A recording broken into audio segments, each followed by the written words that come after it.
කලා සංස්කෘතික ඉතිහාසය කියන්නේ ඒ සංස්කෘතික ඉතිහාසයේ බිහි වෙච්ච කලා නිර්මාණ විතරක්ම නෙමෙයි. ඒ ඉතිහාසයේ බිහි වෙච්ච චරිතත් කලා සංස්කෘතික ඉතිහාසයට ඈත්. රිලැක්ස් ටීවී එකෙන්ම ආර්ට් එකයි අපි බලාපොරොත්තු වෙනවා ලංකාවේ කලා සංස්කෘතියේ බිහි වෙච්ච එවැනි චරිත සමූහයක් සොයන්න. අද අපි මේ යන්නෙත් එවැනි එක් චරිතයක් හමු වෙන්න. ඔහු වෘත්තියෙන් පුවත්පත් කලාවේදියෙක්, නාට්‍යකරුවෙක්, ටෙලි නාට්‍යකරුවෙක්, සිනමාකරුවෙක්. මේ හැමටත් වඩා අපේ කලා සංස්කෘතිය තුළ බිහි වෙච්ච අපූර්ව චරිතයක්.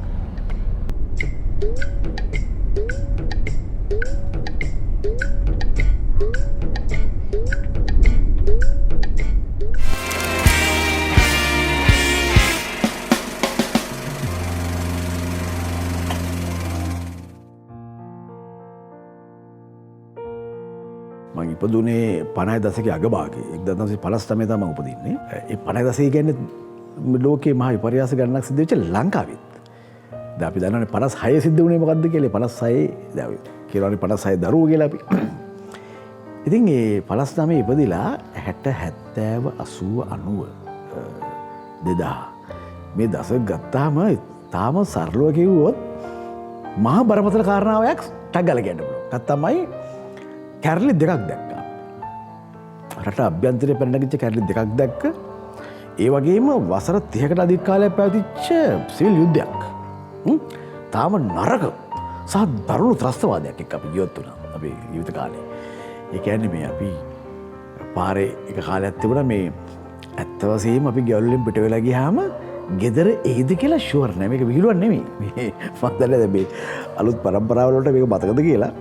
ඒකට දන්නවද කියලා. මේ අර ඉස්සර අපි අහලා තිබුණා ඔය දුර ගමන් යනකොට ඉඩකඩම් ලීලා තියලලු යන්නේ.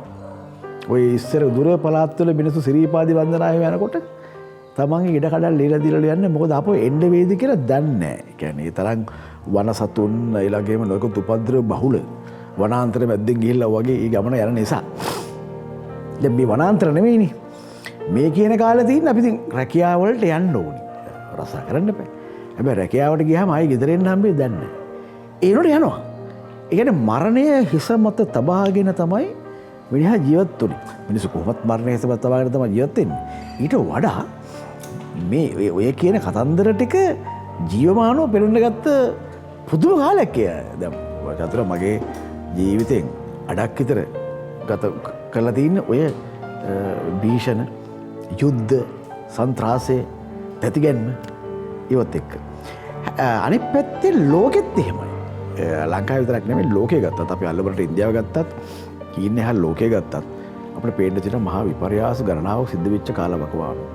ඒ අතරින් මගේ විශේෂ මතකයක් තියෙන චතුරටත් එහෙම ඇති 70 දශකයේ ඒ වගේම සිනමාවේ සිද්ධ වෙච්ච දේවල් ලෝකේ පුරාම සංගීත ක්ෂේත්‍රයේ සිද්ධ වෙච්ච දේවල් කලා සාහිත්‍ය ව්‍යාපාරවල සිද්ධ වෙච්ච වෙනස්කම් 70 දශකයේ මුල් කරගෙන සිද්ධ වෙච්ච වෙනස්කම් කොච්චර බලපෑවද පස්සේ කාලෙක එනකොට 80 90 කාලෙ වගේ එනකොට.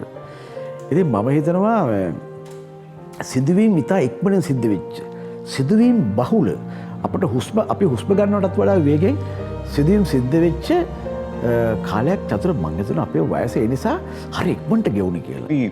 අපි තරුණ කාලේ තිබ්බ පැය 24 වර්තමාන වෙනකොට ඒ පැය 24ට ගෙවෙන කාලේ පැය 12කින් විතර දවසක් ගෙවෙන මට්ටමට එකපත් වෙලා තියෙනවා.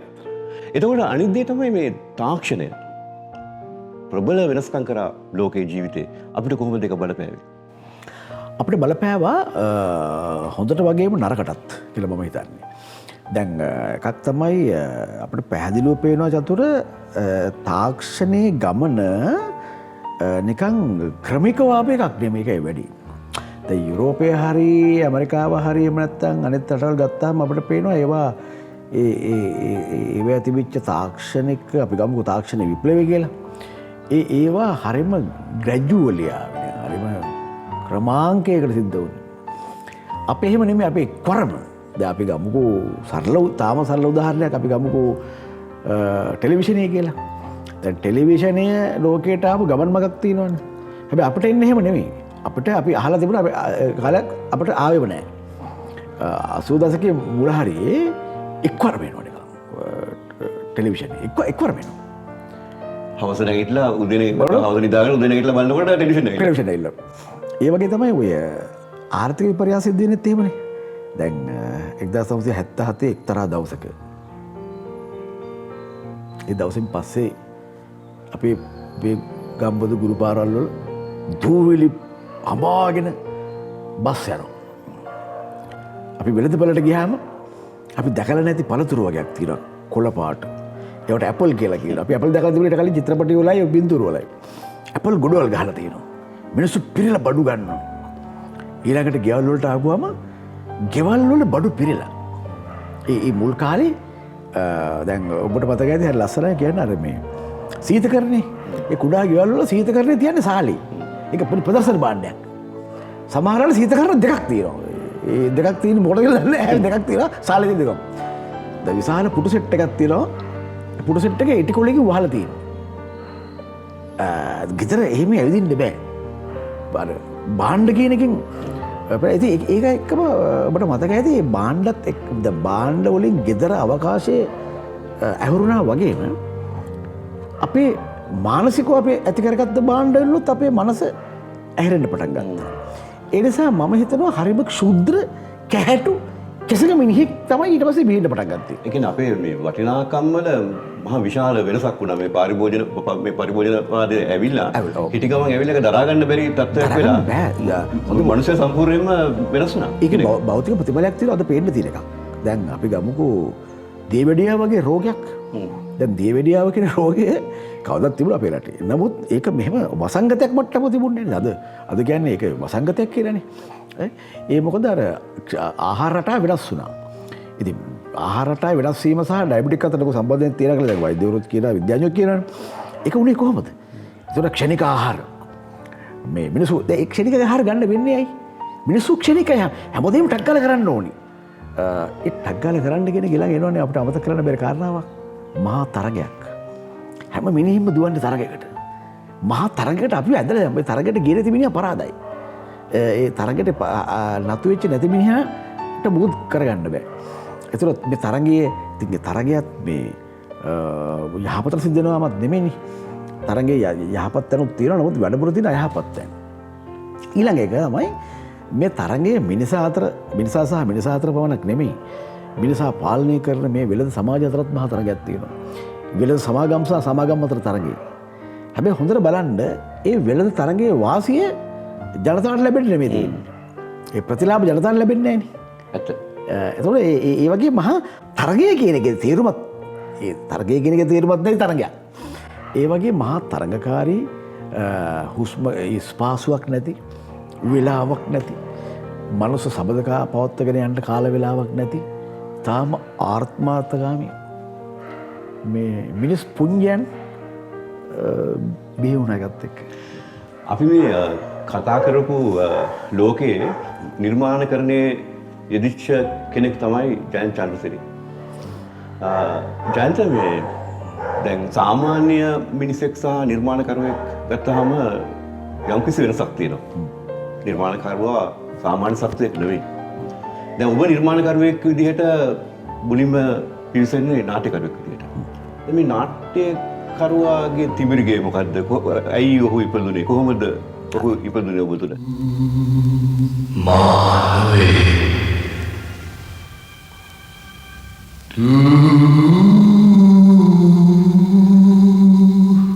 මගේ සුවඳ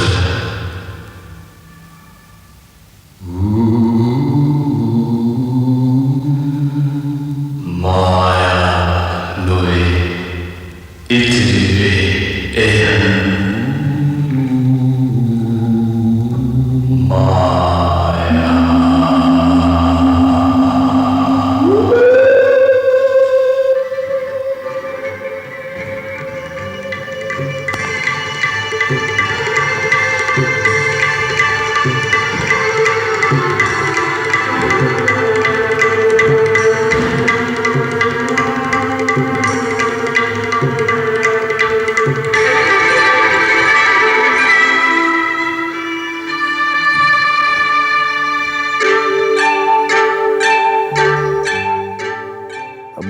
අමතක නොකරම කිව යුතු කාරණාව තමයි මං නිතර කියලා දෙනවා. නමුත් මේක ඔබ අහන නිසා මේ ඔබ කියන්නවත් වෙනවා.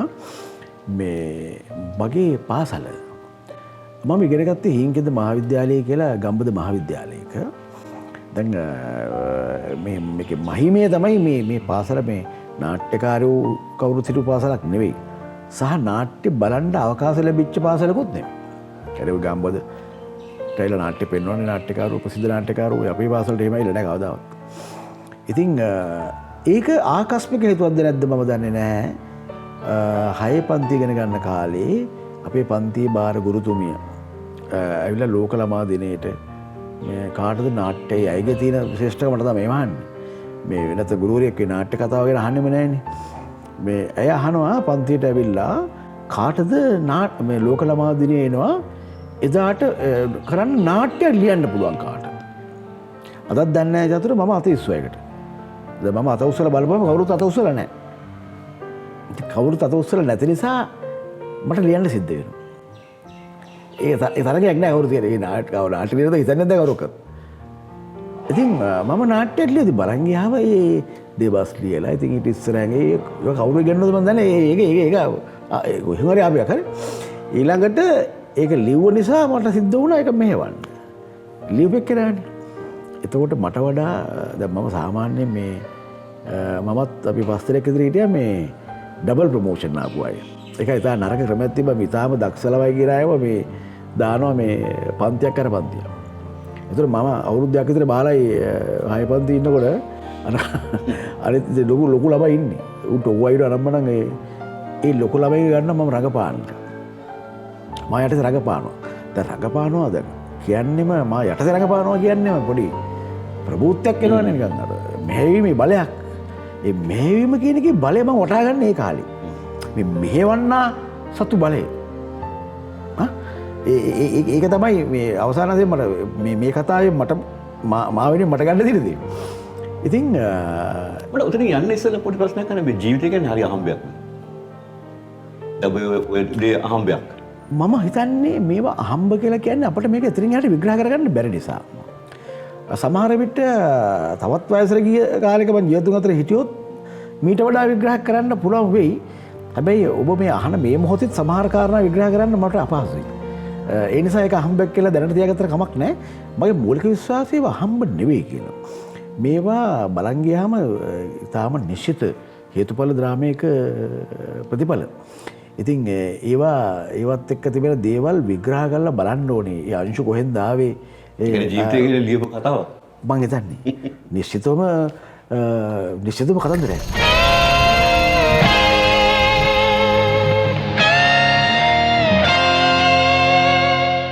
විරාමයට යන්න ඉස්සෙල්ලා මේ චයන්ත අපි මේ නැවතුනේ ඔබේ නිර්මාණ දිවියේ පළවෙනි පියවර. ඔබ නාට්‍ය ක්ෂේත්‍රයට නාට්‍යකරුවෙක් විදිහට නිර්මාණකරුවෙක් විදිහට ඒ උපත ලැබපු කාලය ගැන. අපි එතනින්ම කතාව ගෙනිච්ච ඉස්සරහට. ඔව් අර මම කියාමින් හිටියේ මේ අර ඔය මෙහෙවීම කියන කාරණාව දැනුනේ කොහොමද කියලා. හැබැයි ඊට කලින් තව වැදගත් කාරණාවක් තියෙනවා. ඒ මෙහෙවන්නෙක් වෙන්නත් මං හිතන්නේ ඔහුට ප්‍රකාශ කරන්න දෙයක් තියෙන්න ඕනේ. දැන් ප්‍රකාශ කිරීමක් විරහිත කෙනෙකුට මං හිතන්නේ හොඳ මෙහෙවන්නෙක් වෙන්න පුළුවන් කියලා මොන ක්ෂේත්‍රයකද ඕනම ක්ෂේත්‍රයක කලා ක්ෂේත්‍රය පමණක් නෙවෙයි ඕනම ක්ෂේත්‍රයක මෙහෙවන්නෙකුට තියෙන්න ඕනේ මේ යම් දෙයක් මේ ලෝකෙට ප්‍රකාශ කරන්න. දැන් සාහිත්‍යකරුවන්ට නිර්මාණකරුවන්ට අපේ කලා ක්ෂේත්‍රයට විශේෂයෙන් තියෙන්න ඕනේ ඔහු අවලෝකනය කරන ජීවිතයක් තියෙන්න ඕනේ. හැරි බලන ජීවිතයක්. ඒ වගේම මේ තමන් එක්ක ජීවත් වෙන අනිත් අයට කිවිදු දෙයක් ඔහුට තියෙන්න ඕනේ. ඒක නොකියා බැරි තත්ත්වයක ඔහු ඉන්න ඕනේ මම කියන්නේ. ඉතින් මම හිතනවා එහෙම එකක් මට කුඩා කාලේ දැම්ම තිබුණා. මට තිබුණා යාළුවෙක් එක්ක කතා කරලත් මට මොනවද දෙයක් තිබුණා කියන්නේ හැමතිස්සෙම. වල්පල් වල්පලුත් තිබුණා. මට තිබුණා දැන් මොන හරි සිද්ධියක් ගැන විශ්ල කරද්දි මගේ අදහසක් තියෙනවා සිද්ධිය සම්බන්ධයෙන් කියන්නේ. එහෙම නැත්නම් දැන් අපිට ওই කාපටේ බණස් ජාතියක් දුන්නා අර කන්න අමාරුයි අර උස බණස් හරිම අමිහිරි බණස් අවුද අපි ඉන්ටර්ලි. දැන් මට බණස් සම්බන්ධයෙන් මට කතා දෙමුණ කියන්න. මගේ බණස් ගෙඩිය දැම්බර මම අරගත්තාම ඒක මම ඔය කතා කරනවා. ඒක තමයි හදනවා ඒකේවා. බණස් ගෙඩිය කරකවල මෙහෙම අම්බරවල. ඕකේ ඔළුව මිනිස්සු හදනවා සමහරලාට කන්න බැරි හින්දා. ඉතින් කොල්ලොත් ඒව කරනවා. ඉතින් ඕගේ ඔය අපි සමහරේ ඒවට නම් දාලා තියෙනවා. ඔය එකේ නම් දාලා තියෙනවා. ඒකත් එක්තරා ප්‍රකාශ කරන විදියක්. තව නරකට මං කළා. මගේ සටහන් පොත්වල පිටිපස්සේ චිත්‍ර අදිනවා. දැන් අපි තුමු දැන් ඉතිහාස පාඩමක් කියලා. ඒ ඉතිහාස පාඩමේ මම දන්න සිත් ගන්නා කාරණා මම ලියනවා අර කුටි කාලක් තියෙනවා. ඒ පැරණි අධ්‍යාපන අපි ඒවා තහනම් වැඩ පොත ලස්සන තියාගන්න බෑ. ඉතින් පොත ලස්සන තියාගන්න ඕනේ නැහැ. මේක ඊට වඩා වැදගත් කියලා ගුරුවරු මට හම්බුනේ ඒකයි වැඩි. ඉතින් ඒගොල්ලෝ අඳුරගත්තා මෙහෙම ටිකක් වෙනස් කෙනෙක් වෙන්න ඇති කියලා. ඉතින් මම කියාගෙන ඉන්නේ ප්‍රකාශන ශක්තියක් තියෙන්න ඕනේ. හැබැයි ප්‍රකාශන ශක්තිය මට ආවේවත් දෙකක් නෙවෙයි. මම කියුවා චතුරාර්යයට. තාම කුඩා කාලේ නම් මම කියවීමට ඇබ්බැහි වෙච්ච දරුවෙක්. අපේ ඉස්කෝලේ පොඩි පුස්තකාලයක් තිබුණා. ඒ පොඩි පුස්තකාලේ පොත් 200යි තිබුණේ මට මතකයි. මං හිතන්නේ මං වැඩි කල් යන්න කලින් ওই පොත් 200ම කියෙව්වා. ඒ පොත් කියලා කොච්චර විපාසයක්ද කියනවනම් වැඩිහිටි අයියලා අක්කලාගේ මේ සටහන් පොත් ඉල්ලන් කියවනවා මම. ඒ තරම් කියවීමේ විපාසයක් තිබුණා. ඉතින් දැන් කියවීමත් එක්කනේ මේ භාෂා දැනීම දිනු වෙන්නේ. භාෂා දැනීම පමණක් නෙමෙයි. කියවීමත් එක්කනේ චතුර සිතවිලි ලෝකයේ පුරුල් වෙන්නේ. සිතන්නෙක් බවට පත්වන්නේ. එතකොට සිතන්නෙක් බවට පත්වෙච්ච දරුවා තමයි මේ ගමන එන්නේ. මම ඒකයි පාසල ගැන අවධාරණය කරන්නේ. මේ අසගින්න ප්‍රේක්ෂකයන්ටත් වැදගත් වෙයි කියලා මම හිතනවා. කිසිසේත් අවතක්සේරු නොකළ යුතු ජීවිතය තමයි පාසල් ජීවිතේ දරුවෙක්. හේතුව ඒ පාසල් ජීවිතයේ පාසලේ සාම නෙවෙයි. ඒ වයස් සීමාවේ දාගන්න අඩිතාලම තමයි මානසික අඩිතාලම තමයි ඔහුගේ යෝන් වියද, තරුණ වියද, මැදි වියද, මහලු වියද තීරණය කරන්නේ. මොකද මහලු විය කියන්නේ ඔය කිසිම වියක් අතහැරලා දාන එකක් නෙමෙයිනේ. ඒ හැම කාලෙකම ඔහු ලෝකයට තමන් ජීවත් වෙන සෙසු සමාජයට මොනවා හරි කළ යුතු වෙනවා. ඒ නිසා ඉපදෙලා ඉන්නේ. එහෙම කරන්න පුළුවන් වෙන්නේ අර මුල්ලුගේ අඩිතාලම මානසික අඩිතාලම කියවීමෙන්, ඇසීමෙන්, දැකීමෙන්, ඒවා විග්‍රහ කිරීමෙන්, ඒවා වෙන විදිහකට ප්‍රකාශ කරන්න ශක්තිය ලබා ගැනීමෙන් කරගත යුතු දෙයක්. ඉතින් මම හිතනවා ඒක යම් ප්‍රමාණයකට මට වඩා එක ප්‍රකට කරන මිනිස්සු ලෝකෙ ඉන්නවා. ලංකාවෙත් ඉන්නවා. මේ ඉතින් එහෙමයි තමයි ඔය අපිට කැපිලා බෙන්නේ. අතලත් එහෙම කෙනෙක් නේ. ඔබ ඊට අපූර්ව වචනයක් පාවිච්චි කරා මේ මෙහෙවන්න කියන කෙනා. දැන් අපි බැලුවට ඇත්තටම මේ නිර්මාණකරුවෙකුත් මෙහෙවන කෙනෙක්. අධ්‍යක්ෂකවරයාත් මෙහෙවන කෙනෙක්. දැන් ඔබ මෙහෙවන්නෙක් විදිහට ශාස්ත්‍ර කීපයක වැඩ කරලා තියෙනවා. මුලින්ම නාට්‍ය ශාස්ත්‍රය, ඊළඟට ටෙලිවිෂන් ශාස්ත්‍රය, ඊට පස්සේ සිනමාව. දැන් මේ තුනේ හිටපු ජයන්ත චන්ද්‍රසිරි කියන මෙහෙවන්නා එක්කෙනෙක්ද තුන්දෙනෙක්ද? ඒ තුන්දෙනා අපිට කොහොමද දැනුනේ? දූවිල්ලෙන් හැදුනලියේ බාලොලියේ බාලලියේ දූවිල්ලෙන් හැදුනලියේ බාලොලියේ බාලලියේ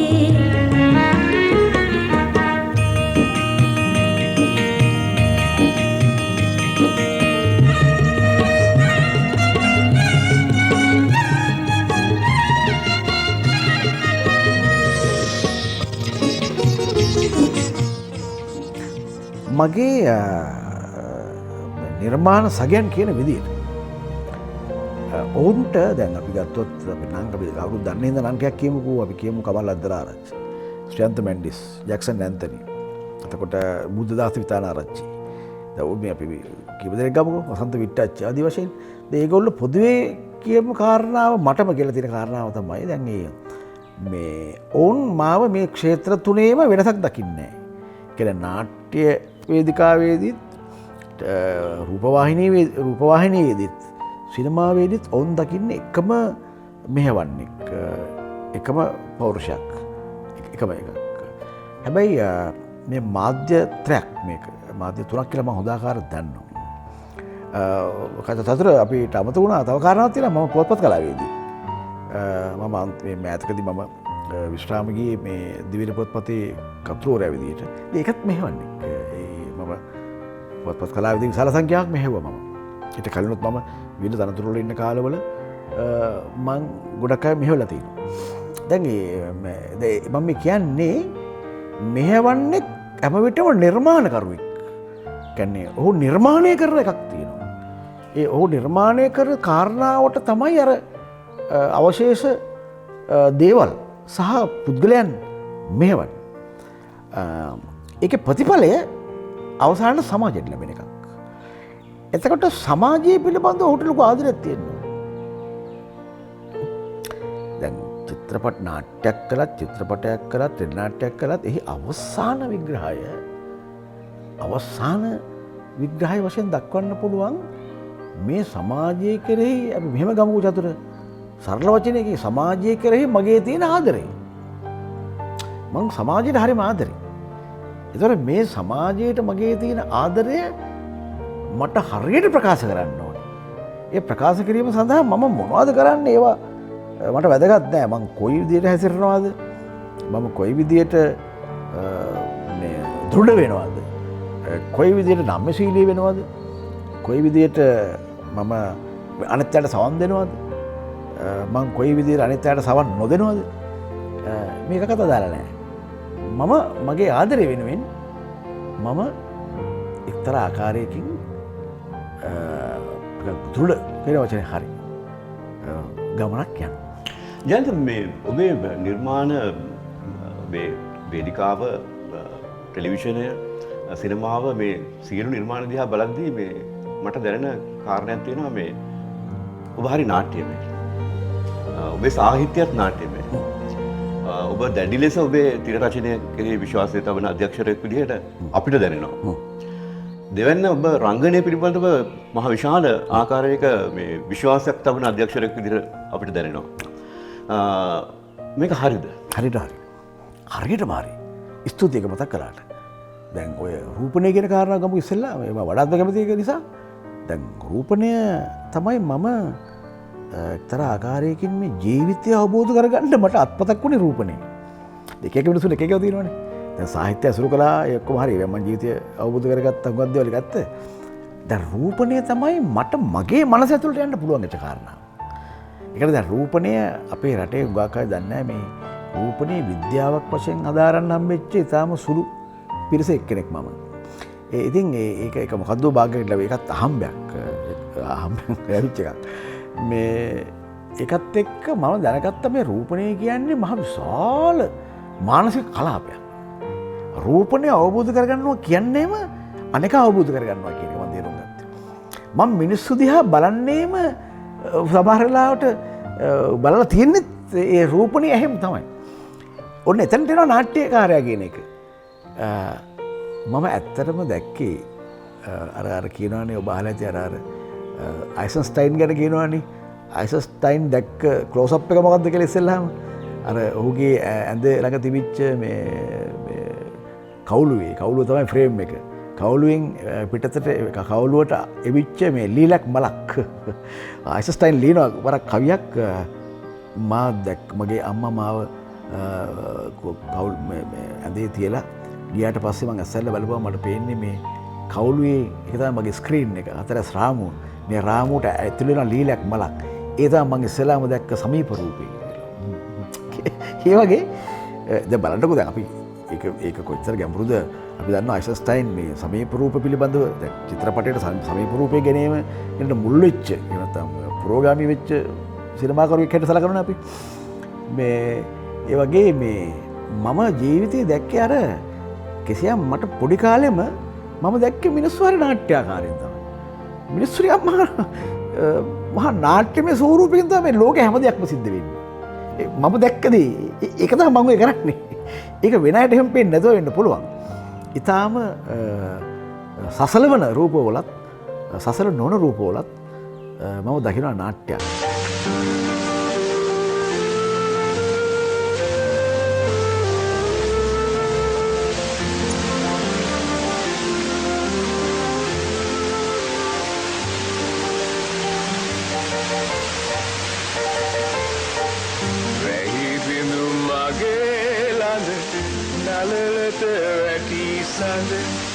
ලිස්සාගෙන ගොස් එසැනකිනා මනනද වදවන පියයුරුවල හැකි විසිවී ගොස් දෙරනත වැටුනා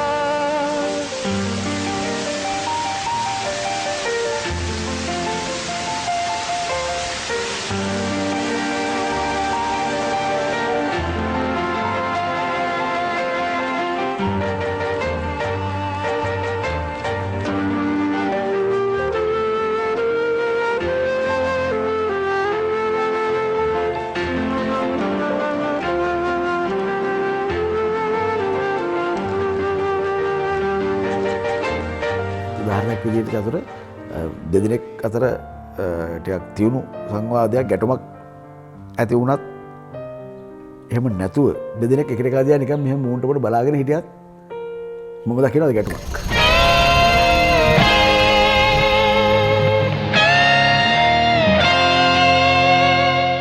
මේ ජයන්ත දැන් ඔබේ මේ නිර්මාණ දිවිය ගත්තොත් මම හරි අකමැතියි මේ ඔබේ විෂය ඔබ කතා කරපු විෂය මෙහෙම කොටු කරලා කතා කරා. දේශපාලන කියන වචනයත් මම මේ පාවිච්චි කරන්න අකමැතියි නිකන් එක තැනකට එක කොටුවකට දාලා. ඒත් මට දැනෙන දෙයක් තියෙනවා දැන් ඔබේ ටෙලි නාට්‍ය හෝ සිනමාවට වඩා වේදිකාවේදී ඔබගේ ප්‍රකාශනයේ ඒ දේශපාලනික ස්වරූපයේ යම්කිසි වෙනසක් තියෙනවා. ඒකට විශේෂ හේතුවක් තියෙනවා. එකක් තමයි මම බොහෝ විට අනිත් මාධ්‍ය දෙකට වඩා මම හිතනවා වේදිකාව මම භාවිතා කරන්නේ කිසියම් ආකාරයක ආයුධයක් විදිහට කියලා. සතක් විදිහට මම ඒක භාවිතා කරන්නේ. ඒ සතෙන් මම උත්සාහ කරනවා මේ සමාජයේ විච්ඡේදනය කරලා පෙන්වන්න. කපලා කොටලා ඇනලා පෙන්වන්න නැත්තම් දැන් මේ සමාජය හරිම සංකීර්ණයි නේද? මම අපි මුලින්ම කතා කළා වගේ අප ජීවත් වෙච්ච සමාජය අතිශය සංකීර්ණයි. ඒක එන්න සංකීර්ණතාවලින් පෙළෙන එකක් හැටියටයි මම දැක්කේ. ඒ කියන්නේ දැන් බලන්නකෝ දැන් අපි සරල කාරණාවක් ගමුද ඉස්සර අපි දැක්ක දුෂ්ටකම. දුෂ්ටෙක් දැන් පස්සේ අපිට වෙනවා මේ දුෂ්ටය වීරයෙක් වගේ. ඒ වගේ වීරකම දුෂ්ටෙක් වගේ. ඒ වගේ වීරයා දුෂ්ටයාගේ භූමිකාව කරනවා, දුෂ්ටයා වීරයාගේ භූමිකාව කරනවා. දැන් ඔහොම නිකන් මහා අඳුර ගන්න බැරි. ඒ වගේම ඔබ දැකලා තියෙන චතුර සමාජයේ මේ අර මේ භූමිකා විසරණයක් සිද්ධ වෙලා තියෙනවා. ඒ කියන්නේ ඒ තමන්ගේ භූමිකාව නෙමෙයි මිනිස්සු කරන්නේ. දැන් අපි ගමු මේ වෛද්‍යවරයෙක් කියලා. දැන් ඔහු කරන්නේ ඔහුගේ භූමිකාව නෙමෙයි. ඔහු වෙන කාගේද භූමිකාවක්. ගුරුවරයා කරන්නේ තව කාගේද භූමිකාවක්. දේශපාලඥයා කරන්නේ තවත් කාගේද භූමිකාවක්. එහෙනම් මහා අච්චාරු ගොඩක් මේ වෙලා තිබුණේ මේ පහුගිය කාලේ සමාජයේ. මේ ඉතින් දැන් ඒක ඇතුලේ දේවල් කපලා කොටලා මිසක් මෙහෙම ෆොටෝ ගහලා පෙන්නුවට හරියන්නේ නැහැ. ඒ ෆොටෝ ගහලා පෙන්නුව කෙනෙක් මුලා වන සුළුයි. ඒ නිසා මේක විච්ඡේදනය කරලා ඉරලා සමහර කෑලි අයින් කළව දාලා එහෙම කරන්න ඒ සෙල්ලම හොඳටම කරන්න පුළුවන් නාට්‍ය කලාවයි. කලාවේ කියලා මං හිතන්නේ. සිනමාවේකට අසමත් කියලා මං කියලා නෙමෙයි.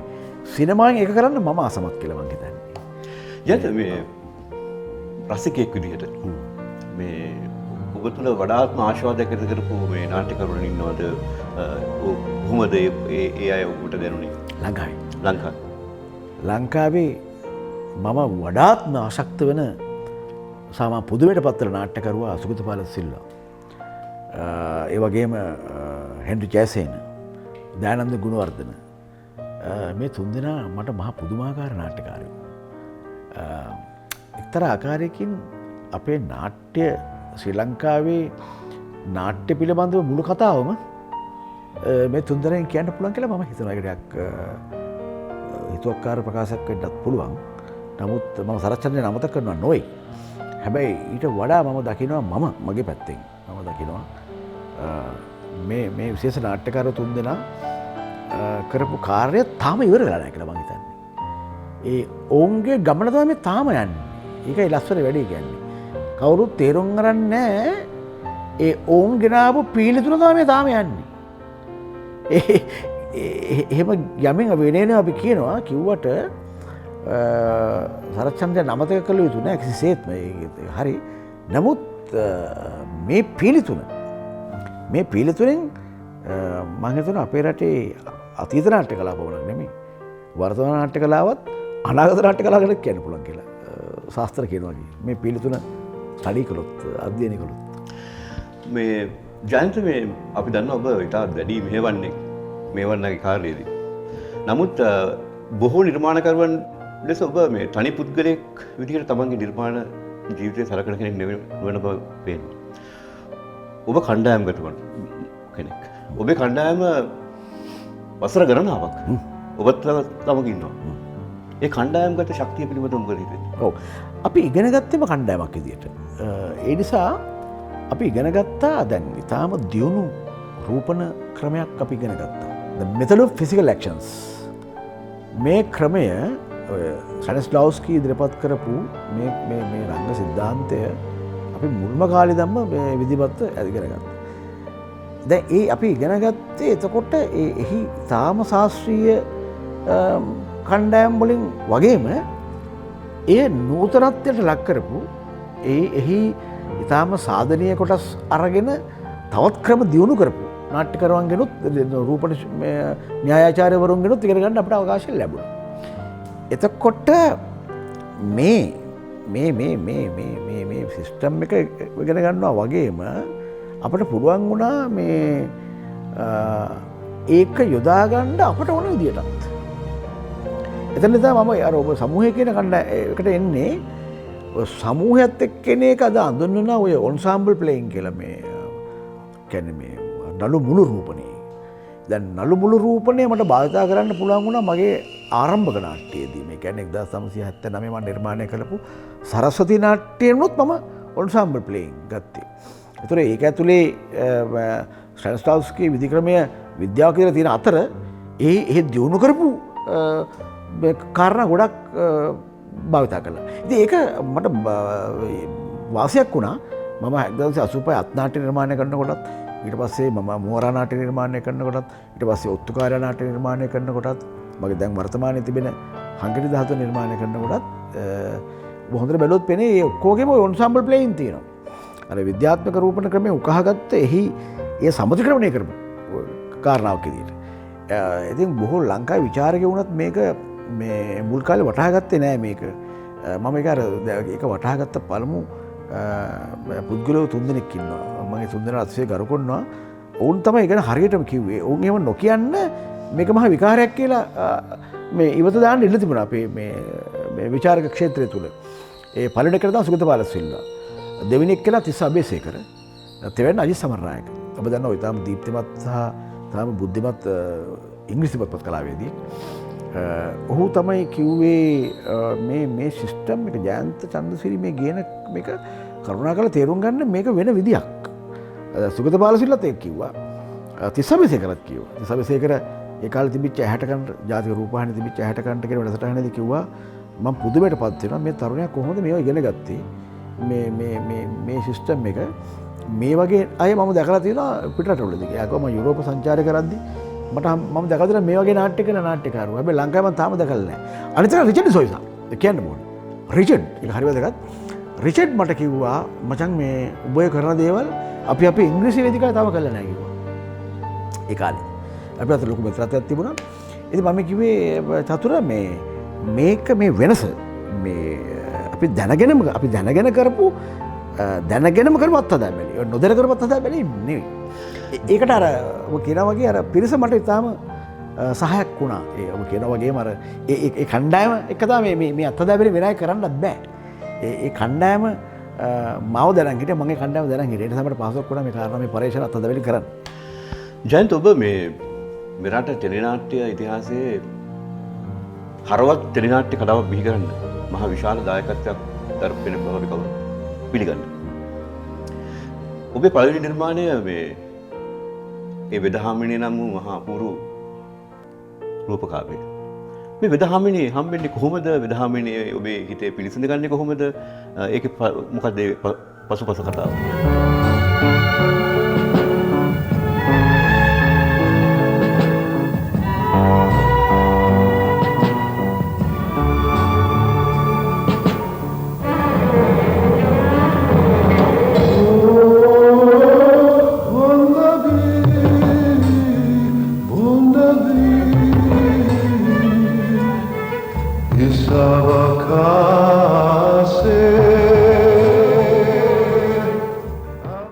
මට හිතෙනවා දැන් එකක් ඔය මගේ සීයා කෙනෙක් හිටියා. තාත්තගේ තාත්තා නෙමෙයි මගේ සීයා. මේ සීයා කෙනෙක් එතුමා සිංහල වේද මහත්තයෙක්. ආයුර්වේද වේදෙක් නෙමෙයි. එතුමාගේ වෛද්‍ය කර්මය මහා අමුතු එකක්. ඒක බුදුම එකක් ඒ. ඒ කියන්නේ මේ වම් අත උලුක් වුණාම උලුක් අදින්නේ දකුණු අතට බේත් කරනවා. මේක තනිප වෙනවා. ඒ වගේ ඊළඟට සර්ප වේදකම කළා, සර්වාංග වේදකම කළා. එතුමට බෙහෙත් ඔරුවක් තිබුණා. ඊළඟට යම් යම් කාරණා සඳහා අවතේව කරන්න අපි යොදා ගන්නවා පොඩි දරුවා අපි විශේෂයෙන් යොදාගත්ත කාරණාවක් තමයි ඔය සර්පියෝ කාලා ආපුවාම ඉස්සල්ලාම කරන්නේ අර රෝගියාට මුත්‍රා පෝන එක. ආව හැටි ටක් ගාලා කරන්නේ සර්පෙක් කාලා ආවොත් ටක් ගාලා මුත්‍රා. ඒ මුත්‍රා කරන්නේ අපි පොඩි ළමයන්ගේ මුත්‍රා අපි තමයි මුත්‍රා කරන්නේ. ඉතින් අපි හරි ආසයි ඉස්සර ඔය රෝගියෙක් එනකොට අපි ටක් ගාලා අර එළි පිළිගන්න තියලා තිනවා අර නෙස්පේටින් තරලා මේ හිස් හොදලා කරලා රෝගියෙක් එනකොට අපි ගිහිල්ලා මුත්‍රා කරනවා ටින් එකට. පොර වන්. ඒ වගේ අයින්ද්‍රියෝ සම්බන්ධ වුණානේ මේ සියගේ මොනවද කියලා දන්නේ නැහැ. නමුත් එයා කියනවා ඉතින් මේ මං හිතන්නේ මගේ මනසේ මේක තිබුණා කියලා. කොට නිර්මාණකරුවෙක් විසින් වගේ වැඩනකොට මේ ඓන්ද්‍රිය අනුභූතිය මා ලබවගත් ඓන්ද්‍රිය අනුභූතිය මහත් පිටිපහලක් වුණා කියලා මම හිතනවා මේ වෙදහමිනි නිර්මාණය කරන්න.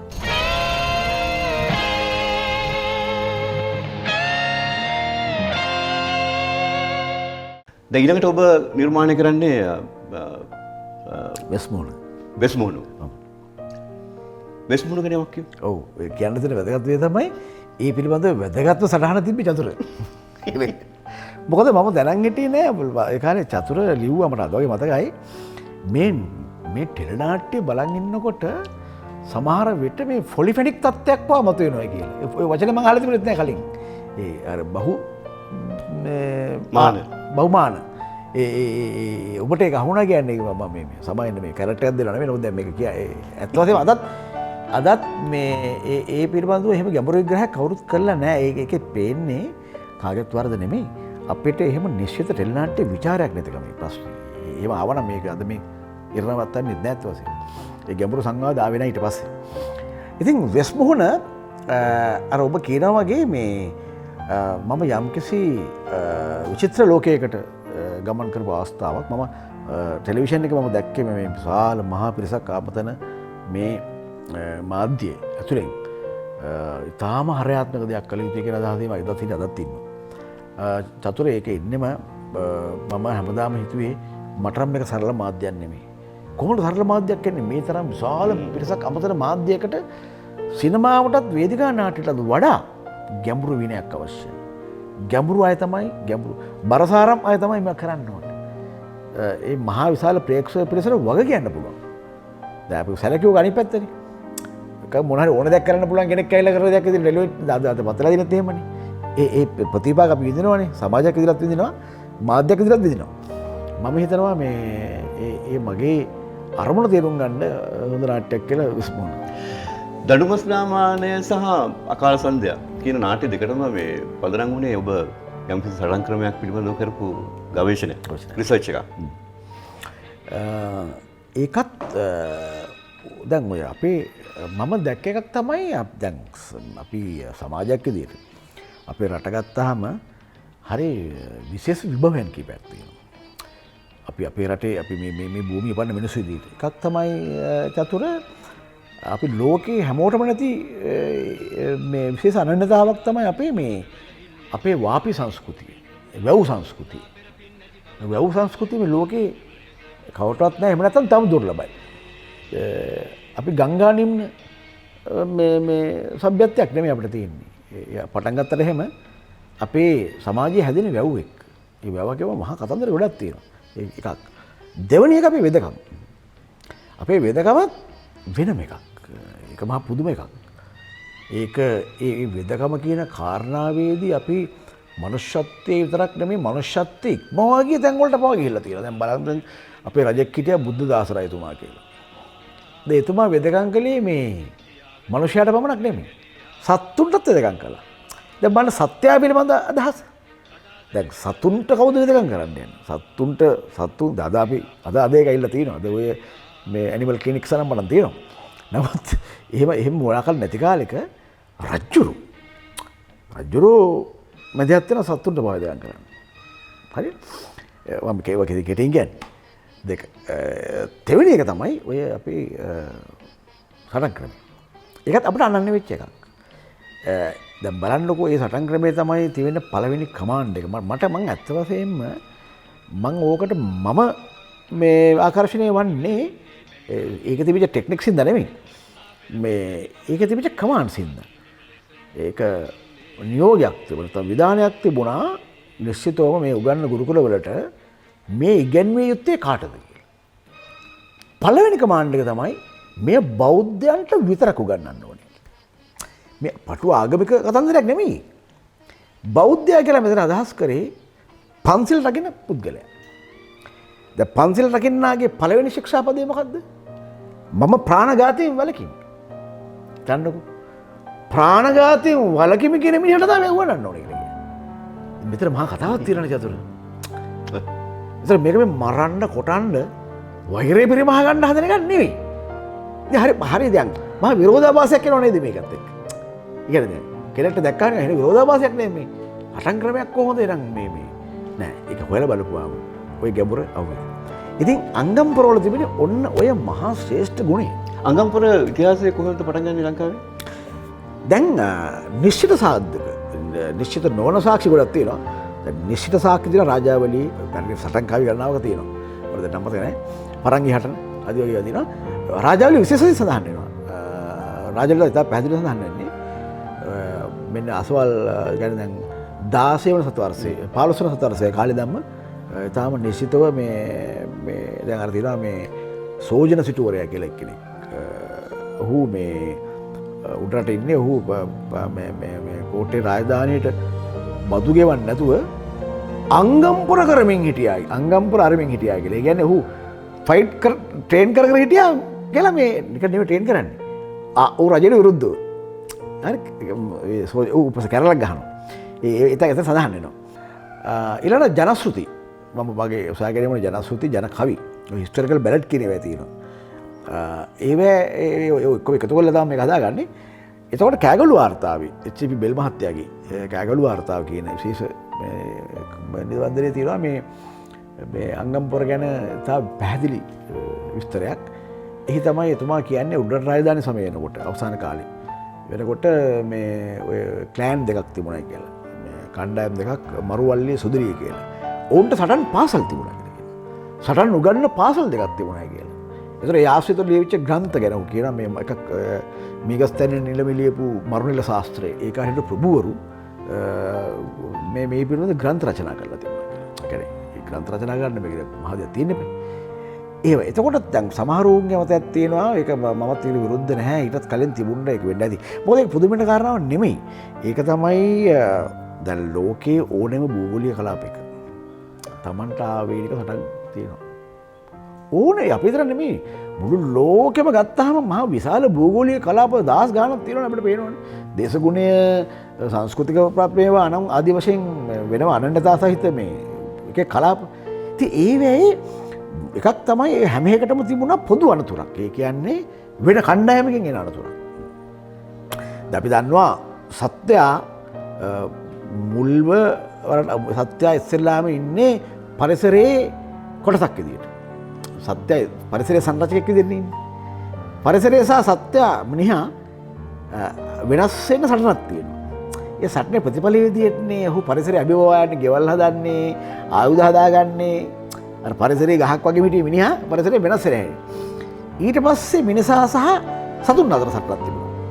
සත්තුන්ට යටත් වුණොත් ඒ සත්තු පවතින්නේ නැහැ වර්ගයක්. එතකොට සත්වයක සටනක් තිබ්බා. ඒ නිකන් මේ සටන සඳහා උපක්‍රම තිබුණා. බේරෙන්නේ කොහොමද? පහර දෙන්නේ කොහොමද? පහර දිය යුත්තේ කොතනටද? ඊළඟට තිබුණා මිනිසා සහ මිනිසා අතර. ඒ කියන්නේ ගෝත්‍ර සහ ගෝත්‍ර අතර සටන් තිබුණා. ඒතට ඒ අතරිනුත් ඔන්න මේ සටන් දියුණු වුණා. ඉතින් ඔහොම තමයි මේක එන්නේ. ඒ ආපු ඒවා හැම මං කලින් කිව්වා වගේ හැම භූගෝලීය කලාපයකම තිබ්බ. හැබැයි මේ සමහර ඒවා වැඩෙනවා වෙන කලාවන් විදියට. ඔක්කොම නෙමෙයි සමහර ඒවා.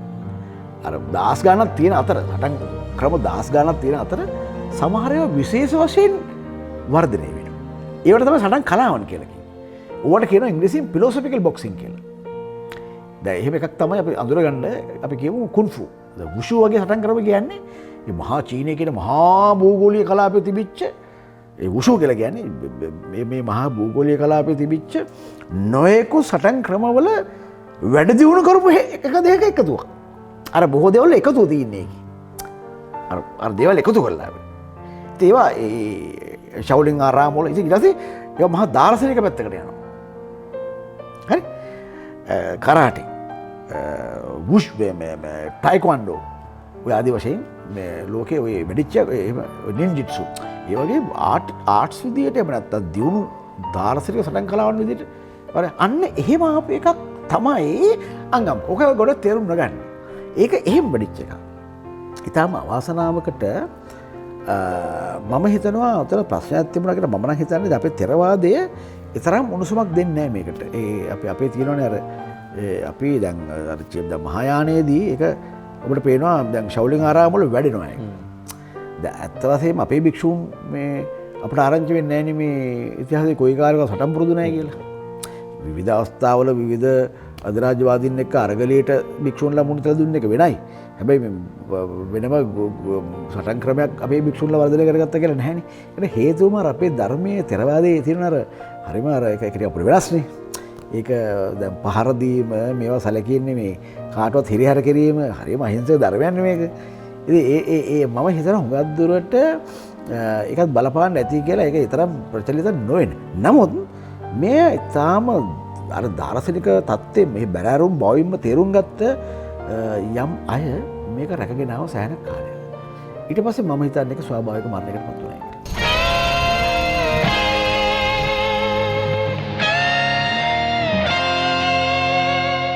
විරාමයේ ඉස්සෙල්ලා ජයන්ත චන්ද්‍රසිරිත් එක්ක අපි කතා කර හිටියේ ඔහුගේ ටෙලිවිෂන් නිර්මාණ දිවිය. මේ අදහසක් නැද්ද ආපහු ඒ දිවියට එන්න? තියෙනවා. ඒක ලොකු ආරාධනා ගණනාවක් තියෙනවා. ඇත්ත වශයෙන්ම මේ ලංකාවේ එකම එක ටෙලිවිෂන් නාලිකාවක් හැර සියලුම ටෙලිවිෂන් නාලිකාවගේ මට මේ ආරාධනා කළා අපි විවිධ අවස්ථාවල අපිට නිර්මාණයක් කරන්න අපිට නිර්මාණයක් කරන්න අපි වැඩ කරමු ආදී වශයෙන්.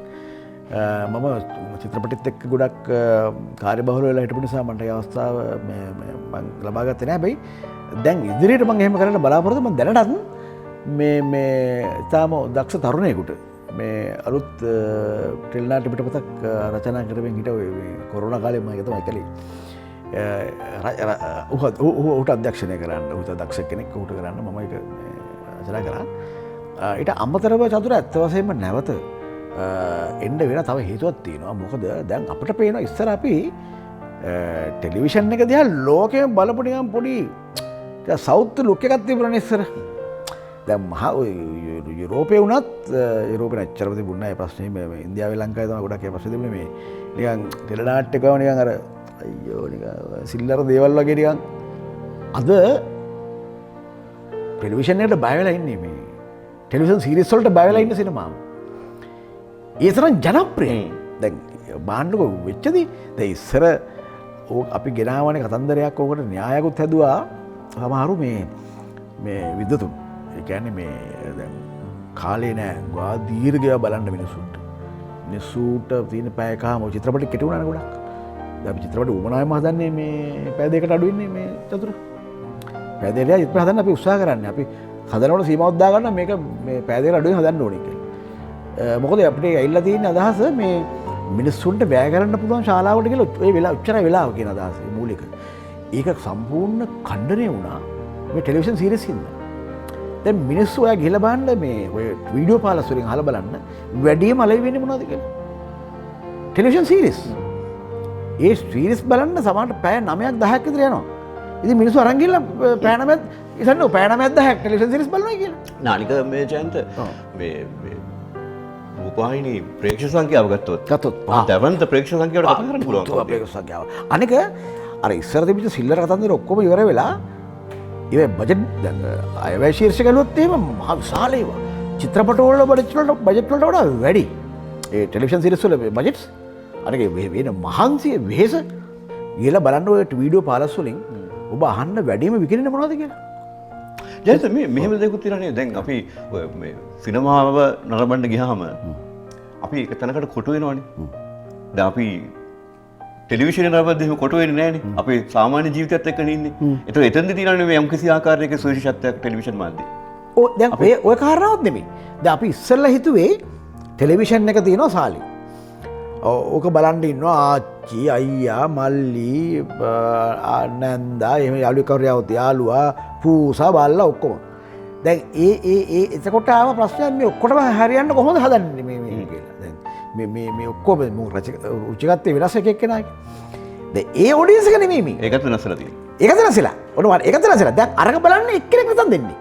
එක පුද්ගලෙක් මේ ටීවී සීරීස් එක අරන් ඇවිල්ලා එයා නිවඩොත් දාලා හරි නිවඩ වෙලාවක හරි එයා තනියම එයාට තියටර් එකක් තියෙනවා බොහෝ වෙලාවට. බත් එයාට තියටර් එකක් තියෙනවා ගෙදර. ඒ තියටර් එක මේ ලොකු මහා මේ ඔය හෝම් තියටර් එකක වෙන්න ඕනේ නැහැ. එයා කාමරයක ටෙලිවිෂන් එකක් තියන් ඉන්නවා. සමහර නිවුස් බලන එක නෙමෙයි. ඔව්. කම්පියුටර් වෙන්නත් පුළුවන්. අර ලංකා ටෙලිනාට්‍ය බලන ටීවී එක නෙමෙයි. එයාලා ගෙනා ටීවී එකක් තියෙනවා. ඒනොද එයාගේ ලැප්ටොප් එක. හරියන්නේ. ඒ නැත්තම් ආසනද අර එයාගේ මේ මොබයිල් ෆෝන් එක. මොබයිල් ෆෝන් එක. දැන් මම එතන එලා දිනවනේ. දැන් එයා ඒකත් එක තමයි මේක බලන්නේ. එතකොට නැවත ඇවිල්ලා තිනවා අර සාහිත්‍යකරණයට වගේ. ඒ කියන්නේ හුදු පුද්ගල අත්දැකීම්. දැන් අපි දැන් සිනමා වලට තාමත් ඒ වාසනාවට ඒක නොගිලිහේවා කියලා අපි ප්‍රාර්ථනා කරනවා. මොකද අදත් අපි අර සමූහයක් එක්ක නරඹවනවා කියන එක වෙන දෙයක් තියෙනවානේ. චිත්‍රපටයක් බලන්න ගියාම අපි සමූහයක් එක්ක ඉන්නවා. හැබැයි සමූහයක් එක්ක හිටියත් අපි ඇත්ත වශයෙන්ම සාමූහිකව ප්‍රතිචාර දැක්ුවත් කෘතිය රසය දින තනි. ඒකට සිනමා ශාලාවේ තියෙන අඳුර අපිට මහෝපකාරී වෙනවා. ඔබයි මායි මෙහෙම හිටියට අඳුරකින් වෙන් කරලා තියෙනවා. අපි ස්ත්‍රියක් සහ පුරුෂයෙක් වුණා කියලා කියමු. ඒ වුණත් අපි වෙන් වෙනවා මේ චිත්‍රපටය බලද්දී අපි දෙන්නේ. හැබැයි සාමූහික ප්‍රතිචාර දක්වනවා. ඒක වෙන කතාවක් නෙවෙයි. දැන් මෙතනදී එහෙම නෙමෙයි. අර පෙරසේම රූපවාහිනිය කලින් නරඹුවා වගේම ආලෝක තත්ත්වය ගියට තිත අඳුරකින් වෙන් කරලා නැහැ අත වශයෙන්. හැබැයි දැන් ඔය ඕකත් වෙනස් වෙලා දැන් ඔය මිනි තියටර්ස් ගෙවල් තියෙන අය බොහෝ වෙලාවට ඔය මිනි සීරීස් බලන්නේ මේ අඳුරත් එක්ක. ඒතකොට හාත්පස වසාගත් අඳුර තමා තනියම. පුදුම රසයක් ලබනවා උන්. ඒක හොල්ලන්න බෑ සමහරට ඔය ළමයි ඒක බලනකොට ගත්තා. ඉතින් ඒකත් එක්ක වෙන ඔඩියන්ස් එකක් බිහි වෙලා ඉන්නවා. අනික මේ ඔඩියන්ස් එකට මහා පුදුම විදිහට වියදම් කරනවා. අර ඔබ කිව්වා වගේ ඒක වාසියුත් තියෙනවා. මොකද ඒවා මිලියන ගණන්. ඒවා රසිකත්වයේ මනින්නේ කෝටි සංඛ්‍යාවයි. ජයන්ත මේ ඔබ ඊළඟට පියවර තබන්නේ සිනමාවට. අපූර්ව සිනමා කෘති සමූහයක් ඔබ නිර්මාණය කරා. සිනමාව ඔබට දැනෙච්ච ආකාරය අධ්‍යක්ෂකවරයෙකු විදිහට සහ නිර්මාණකරුවෙකු විදිහට සහ වර්තමානයේ ඔබ අලුත්ම චිත්‍රපටය නිර්මාණය කරලා තියෙනවා. අපි ඒ ටික ගැන කතා කරමු. මම චිත්‍රපටයේ දැක්කම මට ඇතුළට පනින්න පුළුවන් දේ විදිහට. දැන් ඒ පුරුදමට නාට්‍යයේදී තිබුණා. නාට්‍යයේදී මම පැනලා ඉන්නේ වේදිකාව ඇතුළට. නාට්‍යයේදී මම ඉන්නවා මගේ චරිතය එක්ක මම ඉන්නවා පැනලා. ඒ හැම චරිතයක් පිටිපස්සෙම මගේ රූපේ මට පේනවා. මම බැලලා ඉන්නේ මම බැලන්නේ. මට ඒක ඊටත් වඩා හොඳට කරන්න පුළුවන් කියලා හිතලා සිනමාවේ. සිනමාවේ මම ඉන්නේ ඇතුලේ. මගේ චිත්‍රපටයක් බලද්දී මට පේනවා මම ඉන්නේ. දැන් මට ප්‍රසන්නගේ හරි හඳගම හරි චිත්‍රපටයක් බලද්දී මට පේනවා ඒ දෙන්න ඉන්නවා. විශේෂයෙන් හඳගම ගත්තොත් මට පේනවා හඳගම ඉන්න තේ මට හොඳට පේනවා. අතර ඉන්නේ හඳගම. අර ජෙස්චර් එකේ ඉන්නේ හඳගම. ඒක මගේ බෞද්ධ අදහස. මම ගියේ මට සහභාගී වෙන්න පුළුවන් හොඳම තැන ඒකයි. ඒතර තමයි මගේ ප්‍රකාශය තියුණුවක් කරන්න පුළුවන්. අයි මමනේ කියන්නේ. නළුව කිව්වට මම තමයි කියන්නේ. සංගීතඥයාගේ වයලිනේ හඬ ආවට ඒක නාද කරලා තියෙන්නේ මම. කැමරාමන් ඒ රූපය අරගෙන තිබුණාට ඔහුට ආවේශලා හිටියේ මම. දැන් ඔතන මම කියන්නේ වෙන වැඩක්. මම ගොඩක් කැමති වුණේ මට ඒ ජම්ප් එක දාන්න පුළුවන් හොඳම ස්ථානේ.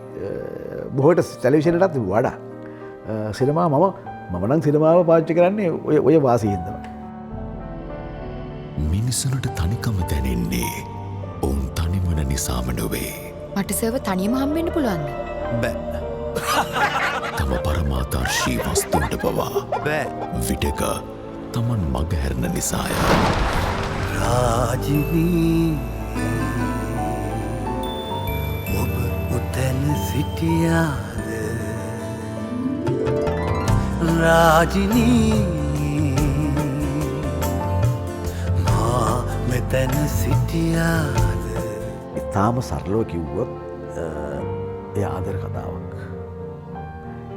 එය තව තරමක් සංකීර්ණව කිව්වොත් ගැඹුරින් කිව්වොත් එය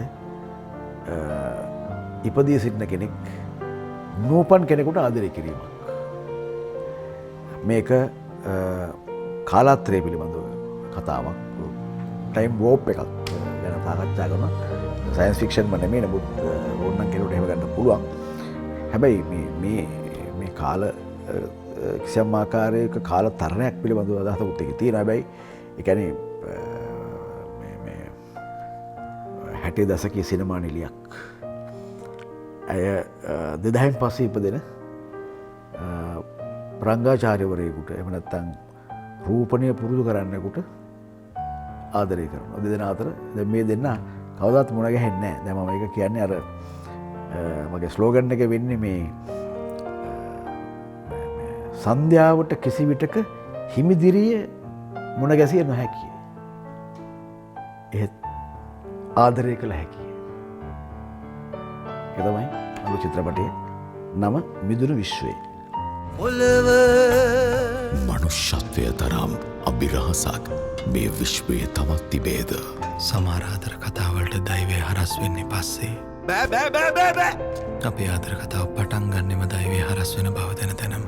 ලස්සල්ට ජොඩු දාල එලීට බැහැන්නේ කැතදයකොම ගට් සොරිස ගොරි තමයි.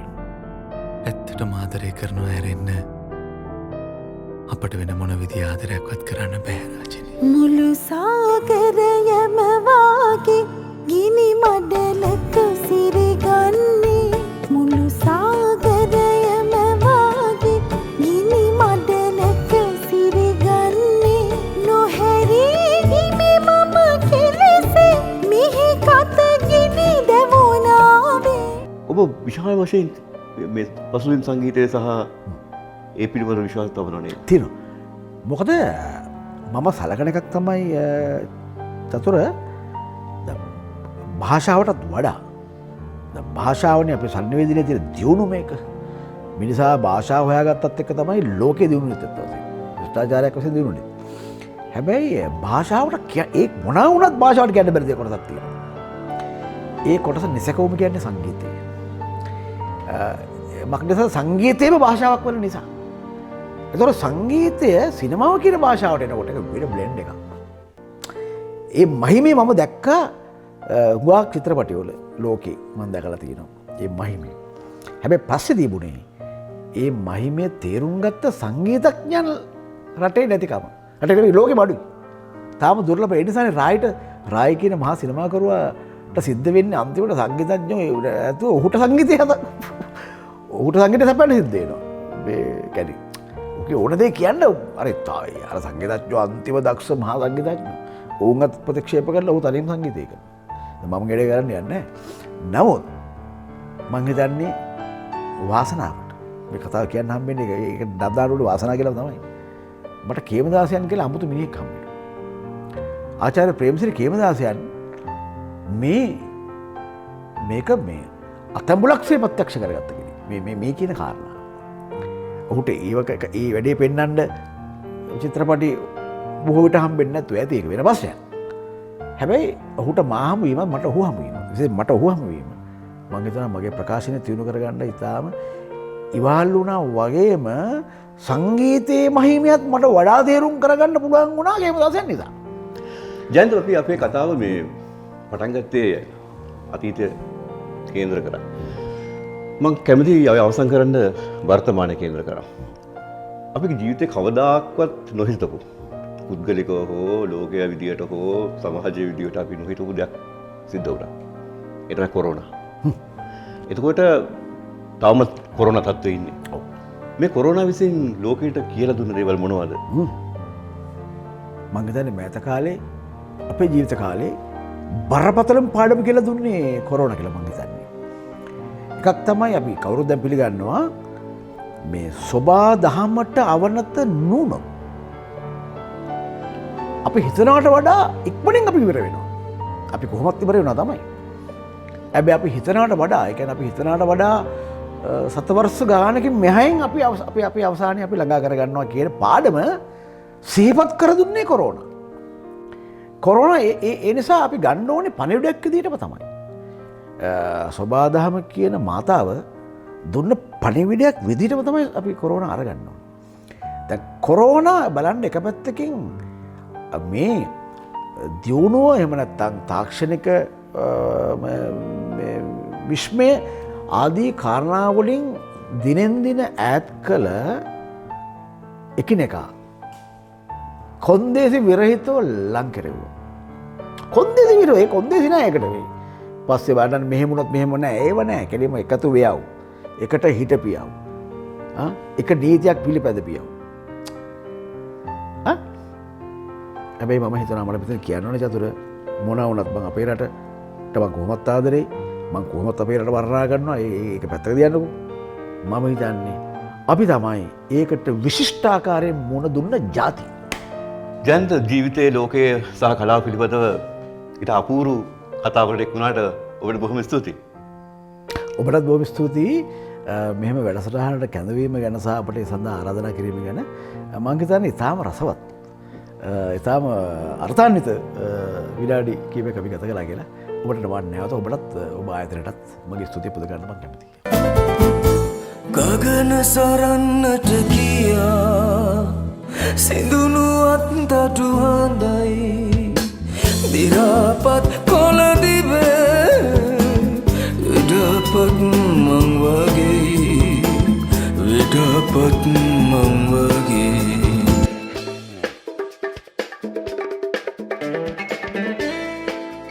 අද රිලැක්ස් TV එකෙන් මාට් එකෙන් අපි හමුවනේ ජයන්ත චන්ද්‍රසිරිව.